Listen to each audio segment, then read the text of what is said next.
نعت علی پر برکت اور روزی سے بھری ہوئی دعا ہے کہ جس میں دو دعا شامل ہیں، ایک نعت علی کبیر اور دوسری نعت علی صغیر۔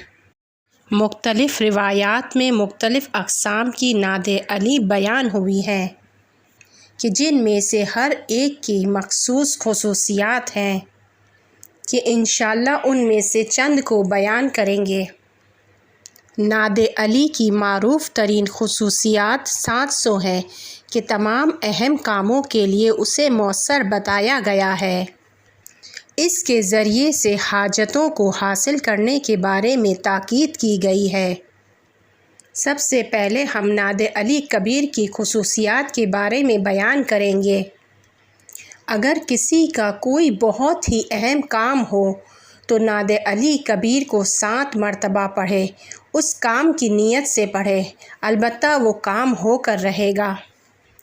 اگر کوئی چاہتا ہے کہ کسی امیر یا کسی بڑے شخص یا حاکم کے پاس جائے تو نعت علی کبیر کو 3 مرتبہ پڑھے اور اپنے تمام اعضاء پر دم کر دے۔ اس صورت میں وہ شخص تمہارا مخلص اور محب ہو جائے گا۔ اگر کوئی بے اولاد ہے تو نعت علی کبیر کو اولاد کی نیت سے پڑھے، خداوند متعال اس کو فرزند عطا کرے گا۔ اگر کوئی شخص چاہتا ہے کہ کسی دوسرے شخص کو خود کا مسخر کرے تو شب جمعہ اس شخص کی نیت سے 14 مرتبہ نعت علی کبیر کو پڑھے اور اس کے بعد 100 مرتبہ صلوات پڑھے، البتہ کہ وہ اس کا مسخر ہو جائے گا اور جو کچھ بھی وہ اس سے کہے گا وہ اس کی مخالفت نہیں کرے گا۔ اگر صبح کی نماز کے بعد مال و ثروت کے حاصل کرنے کے لیے 9 مرتبہ پڑھے، ثروت مند ہو جائے گا۔ اگر کوئی قرض میں ڈوب گیا ہے تو 15 دن تک روزانہ 22 مرتبہ نعت علی کبیر کو پڑھے، اس کا قرض ادا ہو جائے گا۔ اگر بچہ پیدا ہونے میں تاخیر ہو رہی ہو تو نعت علی کبیر کو 5 مرتبہ پانی پر دم کر کے اس خاتون کو پلایا جائے، جلد پیدائش ہوگی۔ اگر کوئی ایسی بیماری میں مبتلا ہو کہ جس کا علاج نہ ہو تو 70 مرتبہ نعت علی کبیر کو بارش کے پانی پر، خاص طور پر اگر آب نسیان ہو تو اس پر پڑھ کر مریض کو دیا جائے، مریض شفا حاصل کرے گا۔ اگر کوئی چاہتا ہے کہ کسی کام کے لیے کسی شخص کو کسی جگہ بھیجے تو 3 مرتبہ نعت علی کبیر کو اس کے کان میں پڑھے، انشاءاللہ اس کام میں کامیاب اور سربلند ہوگا۔ اگر کوئی اس نعت علی کبیر کو خود کے ساتھ رکھے، تمام جن و انس حیوانات کے شر سے محفوظ رہے گا۔ دعا یہ ہے: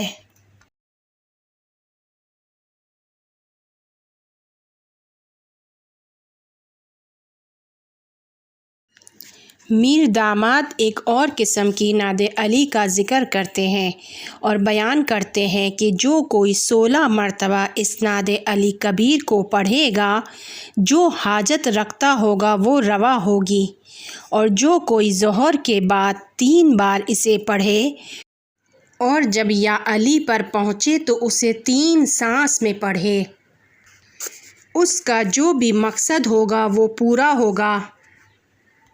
وہ دعا یہ ہے: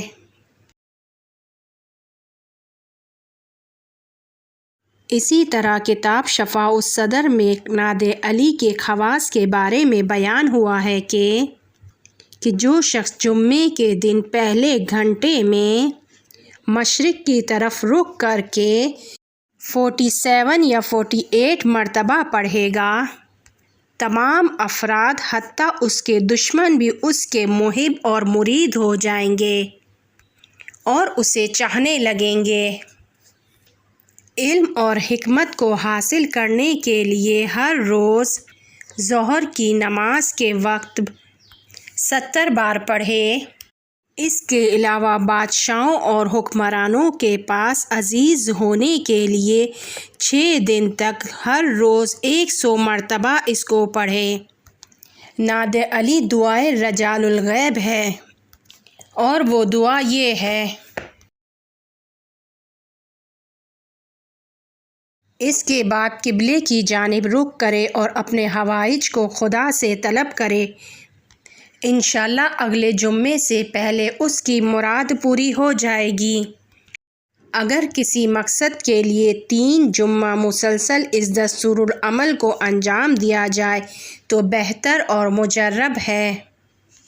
اس کے علاوہ نقل کیا گیا ہے کہ نعت علی اسم اعظم ہے اور اس کے مختلف ختم ذکر ہوئے ہیں، لیکن جو ختم سب سے زیادہ اثر رکھتا ہے اور جس سے حاجت جلد از جلد حاصل ہوتی ہے وہ یہ ہے کہ 12 دن تک 12,000 مرتبہ نعت علی پڑھی جائے۔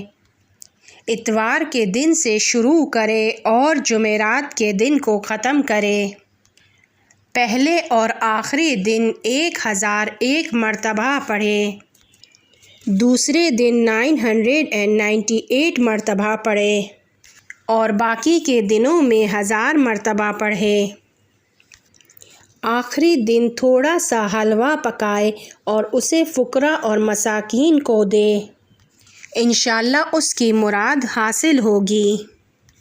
اس کے علاوہ ایک اور نعت علی بیان ہوئی ہے کہ اس دعائے نعت علی کے بہت زیادہ عظیم آثار ہیں اور اس کے تقریباً 40 فائدے بیان ہوئے ہیں اور اس کو نااہل سے مخفی رکھنے کا حکم دیا گیا ہے۔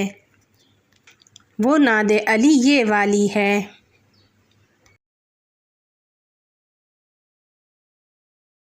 اس کے علاوہ نعت علی کا ایک حرز ہے جو عظیم حاجتوں کے لیے مجرب ہے۔ بہت سارے بزرگوں نے اس کو پڑھا اور اس کے ذریعے اپنی حاجتوں کو حاصل کیا، اور وہ حرز یہ ہے: یا قاہر العدو یا والی الولی یا مظہر العجائب یا مرتضی علی۔